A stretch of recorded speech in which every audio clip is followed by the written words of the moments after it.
A live look over the White House this morning as flags are lowered to half-staff in honor and remembrance of the victims of the horrific tragedy in Tennessee, as proclaimed by President Biden. Nashville and the rest of the nation is grieving this morning, less than 24 hours after 3 9-year-old students and 3 staff members were gunned down inside a private Christian elementary school. This morning, we are getting our first look at disturbing new surveillance video of the suspect, a former student, shooting out the doors of the school just ahead of that killing spree. Jay Gray has the latest on this tragedy. We're under a mass casualty alert. Locked glass doors shattered by gunfire. A shooter crawling through the doorframe, stalking the hallways of the Covenant School with what appears to be an assault-style rifle. Then, minutes later, the school shooting, multiple victims down. 3 9-year-olds and 3 staff members murdered as they were starting their day at the Covenant School. It's disgusting, and I have no words. I'm just trying to process it all. It's so terrible, so sad. Investigators say the 28-year-old suspect killed by officers as they rushed into the building was a former student.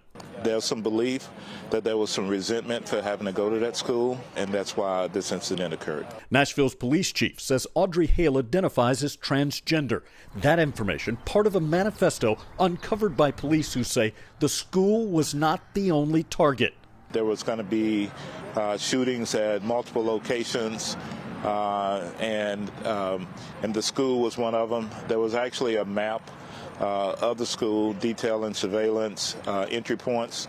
Now, this stunned, scared, grieving community searches for a map of how to move forward. I mean, there's not much you can do as a teenager, and just someone just so small in this world, but I can pray and I can bring flowers and I can extend a hand of comfort. Comfort that is so desperately needed here right now. Jay Gray, NBC News, Nashville. In total, there have been 131 mass shootings in the U.S. so far this year. That's according to the Gun Violence Archives. It defines a mass shooting as any time 4 people are shot, not including the shooter. In 2022, there were 646 mass shootings across the country. We know this has been a very difficult week. If you need support, Colorado Crisis Services is available 24/7. You can call 1-844-493-8255, or you can text TALK to 38255. You can also access resources through the National Suicide and Crisis Lifeline. Just dial 988. An educator from Denver's Bruce Randolph School is in trouble for having a gun in his classroom. Police found the weapon after searching for a gun reportedly brought by a student. It happened at the end of February. An arrest affidavit says police came to the campus because a 15-year-old said he was being harassed, so he brought a gun to school. The teen ran off before campus security officer could search him. Police locked down the school, searching the whole campus, but they did not find anything. The campus officer looked through security camera video and saw the child met with Dante Quint, a paraprofessional at the school. The affidavit says the teen and Quint have a close relationship. When they searched Quint, they found a loaded handgun in his backpack. He said the gun was his and apologized. The school district placed him on paid leave during the investigation. Right now, police in Aurora are still looking for the person who shot and killed a 13-year-old boy outside the Aurora Mall on Saturday night. Police say they haven't identified a suspect in the shooting. Aurora Interim Police Chief Art Acevedo says he believes a teenager or someone, quote, not too far past their teens was the shooter. Another update in Aurora this morning. City Council will allow artificial intelligence technology to analyze body camera video. A measure passed last night greenlights Aurora Police to buy this new software. The new machine will analyze audio and pull out specific moments that police could look into further.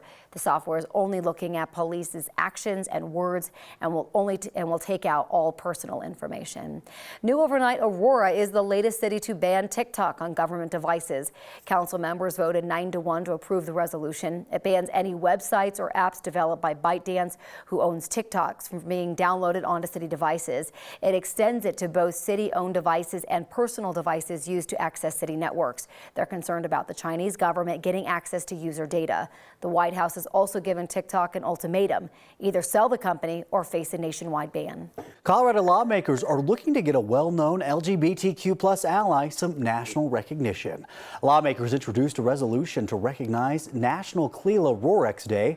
KUSA was a Boulder County clerk that issued the first ever same-sex marriage license in the United States back in 1975.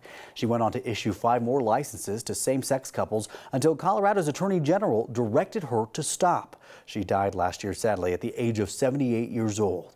KUSA spent decades in the Boulder County area fighting for those rights of those in the LGBTQ+ community. KUSA captures that perfectly. She was at the forefront in 1975 of something that took another almost 50 years to accomplish legally in this country. Supporters of the resolution are confident that it will pass the Senate, but they're not so sure about the House. They say if it does not pass the House, they won't give up. They will continue to try until it does. Today, applications open for Denver's popular e-bike rebate program. Applications open at 11 this morning. The city says rebates typically go fast, within 30 minutes of opening. Denverites can save $300 off an e-bike, and income-qualified residents are eligible for $1,200 off. Since the program began last year, they've put more than 5,000 e-bikes on the road. The city says they're planning additional dates later in the year. Colorado is trying to make sure that everyone can enjoy the outdoors by making sure certain state parks passes are more affordable. The $14 Centennial Park Pass is available for income-qualified residents. With the pass, people can enter any Colorado state park. To apply, residents must complete an application and meet 2023 income requirements. People are eligible for many state and federal aid programs also will qualify for this. The pass is valid from March 1st through March 31st of the following year. Well, this state park pass is a bit different than the $29 Keep Colorado Wild Pass included with car registration. The state recommends that anyone who qualifies for the $14 pass opt out of that one.